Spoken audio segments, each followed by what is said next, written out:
ಒಬ್ಬ ಇಂಜಿನಿಯರ್ ಆಗಿ ಚಿತ್ರ ಸಾಹಿತಿಯಾಗಿ ಬಂದ್ರಿ. ಚಿತ್ರ ಸಾಹಿತಿ ಆಗದಿದ್ರೆ ಪ್ರಮೋದ್ ಅವರು ಏನಾಗಿರ್ತಿದ್ರು ಇವತ್ತು? ನನಗೆ ಅದೇ ಮುಂಚೆಯಿಂದನೂ ಕ್ರಿಕೆಟ್ ಪ್ಲೇಯರ್ ಆಗಬೇಕು ಅಂತ ತುಂಬ ಆಸೆ ಇತ್ತು. ಅದು ಚಿಕ್ಕವನಿರ್ಬೇಕಾದ್ರೆ ಟಿ ವಿಲಿ ನೋಡ್ತಾ ನಾವು ಹಿಂಗಾಗಬೇಕು ಹಂಗಾಗಬೇಕು ಅಂತ ಒಂದು ಇರುತ್ತಲ್ಲ, ನಮಗೆ ಅದು ಗೊತ್ತಿರಲ್ಲ ರಿಯಾಲಿಟಿ ಏನು, ಅದಕ್ಕೆ ಏನು ಮಾಡಬೇಕು ಏನೂ ಗೊತ್ತಿರಲ್ಲ. ನಾವೆಲ್ಲ ಟೆನ್ನಿಸ್ ಕ್ರಿಕೆಟ್ ಆಡಿಕೊಂಡು ನಾವು ನಮ್ಮ ಅಂಗಳದಲ್ಲೇ 6-4 ಹೊಡ್ಕೊಂಡು ನಾವು ಕ್ರಿಕೆಟ್ ಪ್ಲೇಯರ್ ಆಗಬೇಕು ಅನ್ನೋ ಥರ.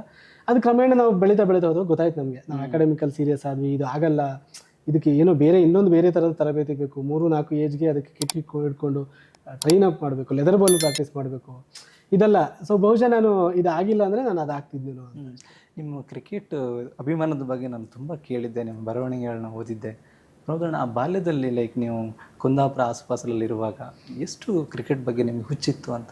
ಸಿಕ್ಕಾಪಟ್ಟೆ. ಕ್ರಿಕೆಟ್ ಅಂದರೆ ನಾವು ಟಿ ವಿಗೆ ಅಂಟ್ಕೊಂಡ್ರೆ ಏನು ಹಬ್ಬ ಇರಲಿ ಏನೇ ಇರಲಿ ಮದುವೆ ಇರಲಿ ಏನಾದರೂ ನನ್ನ ಮನೇಲಿ ಒಬ್ಬನೇ ಬಿಟ್ಟು ಹೋದರೂ ನಾನು ಇಡೀ ದಿನ ಮ್ಯಾಚ್ ಇದ್ದರೆ ಫುಲ್ ಮ್ಯಾಚ್ ಇಂಡಿಯಾ ಮ್ಯಾಚ್ ನೋಡ್ತಾ ಕೂತ್ಬಿಡ್ತಿದ್ದೆ. ಎಷ್ಟೋ ದಿನಗಳು ಅದೇ ಥರ ಮಾಡಿದ್ದೆ.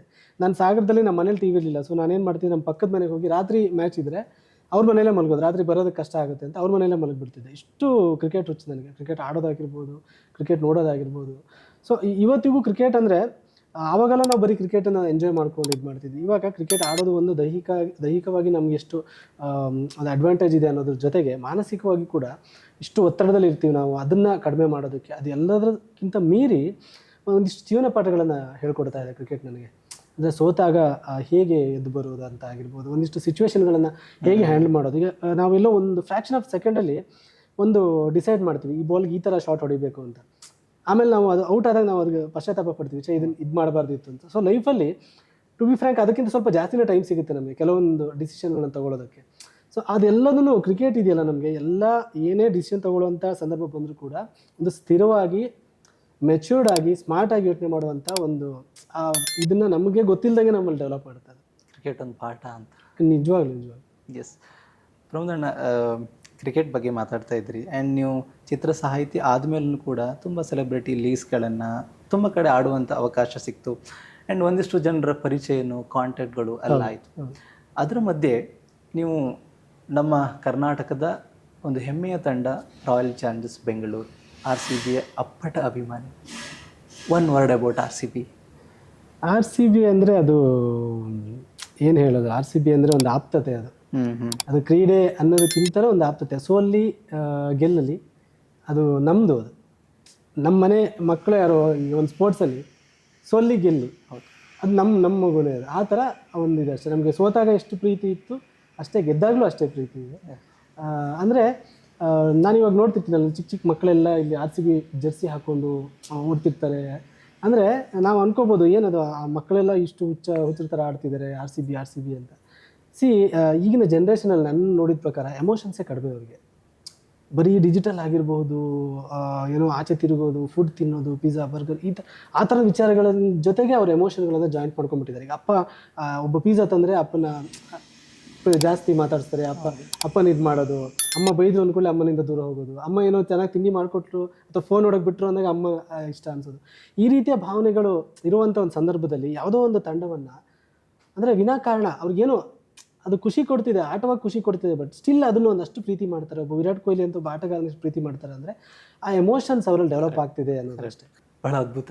ಆ್ಯಂಡ್ ಪ್ರಮೋದಣ್ಣ, ಎಲ್ಲೋ ಒಂದು ಕಡೆ ಇತ್ತೀಚೆಗೆ ವರದಿಗಳನ್ನು ನೋಡಿದರೆ ನಮ್ಮ ಕರಾವಳಿ ಭಾಗದಲ್ಲಿ IPL ಬರೀ ಒಂದು ಕ್ರೀಡೆಯಾಗಿ ನೋಡದೆ ಬೆಟ್ಟಿಂಗ್ ಮಾಫಿಯಾದತ್ತ ಹೋಗ್ತಾ ಇದೆ ಅನ್ನೋದು ಬಹಳ ದುರದೃಷ್ಟಕರ ಸಂಗತಿ. ಹೌದು. ಅದ್ರ ಬಗ್ಗೆ ಏನಾದರೂ ಒಂದು ಸಂದೇಶ ಕೊಡೋದಾದ್ರೆ? ಹೌದು. ಅಂದರೆ ಈಗ ಯಾವುದೇ ವಿಚಾರ ಅಂತ ಬಂದರೂ ಅದರ ಒಂದು ಕರಾಳ ಮುಖ ಇದ್ದೇ ಇರುತ್ತೆ. ಅದನ್ನು ಮಿಸ್ಯೂಸ್ ಆಗುವಂಥದ್ದೊಂದು ಇದ್ದೇ ಇರುತ್ತೆ. ಅದು ಖಂಡಿತವಾಗ್ಲೂ ತಪ್ಪು. ಯಾಕಂದರೆ ನಾವು ನೋಡ್ತಾ ಇರ್ತೀವಿ ಬೆಟ್ಟಿಂಗಿಂದ ಎಷ್ಟು ಜನರು ಮನೆ ಮಠ ಕಳ್ಕೊಂಡಿದ್ದಾರೆ, ಎಷ್ಟು ಜನ ಆತ್ಮಹತ್ಯೆ ಮಾಡ್ಕೊಂಡಿದ್ದಾರೆ ಅನ್ನೋದು.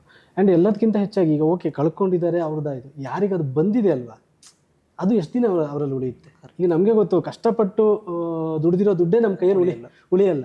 ಹಾಗಾಗಿ ಒಂದು ದಿನದಲ್ಲಿ ಅಥವಾ ಒಂದು ತಿಂಗಳಲ್ಲಿ ದುಡ್ದಂಥ ಲಕ್ಷಾಂತರ ರೂಪಾಯಿ ದುಡ್ಡು ಎಷ್ಟು ದಿನ ಅವರಲ್ಲಿ ಉಳಿಯುತ್ತೆ, ಮತ್ತು ಅವ್ರ ಮನಸ್ಸಾಕ್ಷಿ ಅದರಿಂದ ಊಟ ಮಾಡೋದಕ್ಕೆ ಎಷ್ಟು ಒಪ್ಪುತ್ತೆ ಅನ್ನೋದು. ಹಾಗಾಗಿ ನಾನು ಅದು ಹೇಳಿದ್ನಲ್ಲ, ಒಂದು ಎಮೋಷನ್ಸ್ ಅಂತ ಹೇಳಿದ್ನಲ್ಲ, ಈ ರೀತಿ ಎಮೋಷನ್ಸ್ಗಳು ಇಲ್ಲದೆ ಇದ್ದಾಗ ಈಗ ಬೆಟ್ಟಿಂಗ್ ಆಡೋರು ಯಾರು, ನಮ್ಗೆ RCB ಯಾರು ಗೆದ್ರು ನಮಗೇನು ನಾನು ಬೆಟ್ ಹಾಕಿರೋದು ಟೀಮ್ ಗೆಲ್ಲಬೇಕಷ್ಟೇ ಅನ್ನೋರು.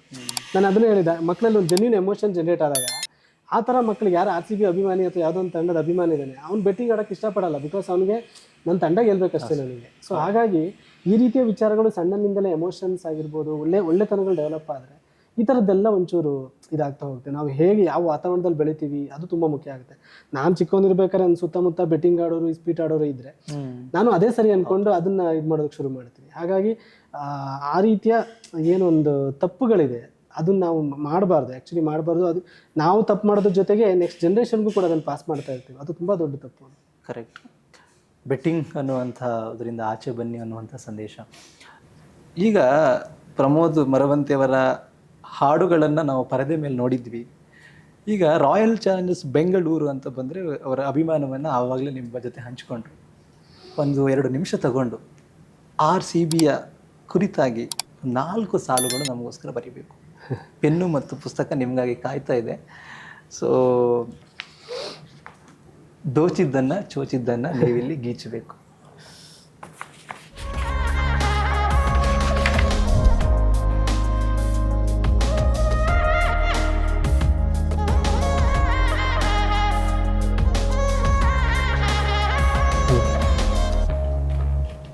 ಎಸ್ ಪ್ರಮೋದ್ ಸರ್, ಪೇಮೆಂಟ್ ಇಲ್ಲ ಪ್ರಮೋದ್ ಸರ್, ಇದಕ್ಕೆ ಅಭಿಮಾನದ ಬರವಣಿಗೆ. ಸೊ RCB ಎಂದರೆ ಕೆಂಪು ಬಣ್ಣದ ರಕ್ತದ ಜೊತೆ, RCB ಎಂದರೆ ಕೆಂಪು ಬಣ್ಣದ ರಕ್ತದ ಜೊತೆ ಬೆರೆತು ಹೋದ ಕೆಂಪು ಬಾವುಟ. RCB ಎಂದರೆ ಕೆಂಪು ಬಣ್ಣದ ರಕ್ತದ ಜೊತೆ ಬೆರೆತು ಹೋದ ಕೆಂಪು ಬಾವುಟ. ಆಟ ಕೇವಲ ಆಟವಷ್ಟೇ ಅಲ್ಲ, ಜೀವನ ಪಾಠವೆಂದು ಹೇಳಿದ ಅದ್ಭುತ. ಆಟ ಕೇವಲ ಆಟವಷ್ಟೇ ಅಲ್ಲ, ಜೀವನ ಪಾಠವೆಂದು ಹೇಳಿದ ಅದ್ಭುತ. ಒಡೆದು ಹೋದ ಕುಟುಂಬಗಳು ಒಂದಾದವು RCB ಎಂದು ಕೂಗುತ್ತಾ. ಒಡೆದು ಹೋದ ಕುಟುಂಬಗಳು ಒಂದಾದವು RCB ಎಂದು ಕೂಗುತ್ತಾ. ಗೆದ್ದರು ಸೋತರು RCB ಮೇಲಿನ ಅಭಿಮಾನ ಶಾಶ್ವತ. ಗೆದ್ದರು ಸೋತರು RCB ಮೇಲಿನ ಅಭಿಮಾನ ಶಾಶ್ವತ. Super sir. So Pramod sir ತಗೊಂಡಿದ್ದು 2 ನಿಮಿಷಗಳ ಕಾಲಾವಕಾಶ. ಸೊ ಅದು ಅವರ ಸಾಹಿತ್ಯಕ್ಕಿರುವಂಥ ಶಕ್ತಿ ಅಂತ ನಾನು ಭಾವಿಸ್ತೀನಿ. Thank you so much. Thank you so much.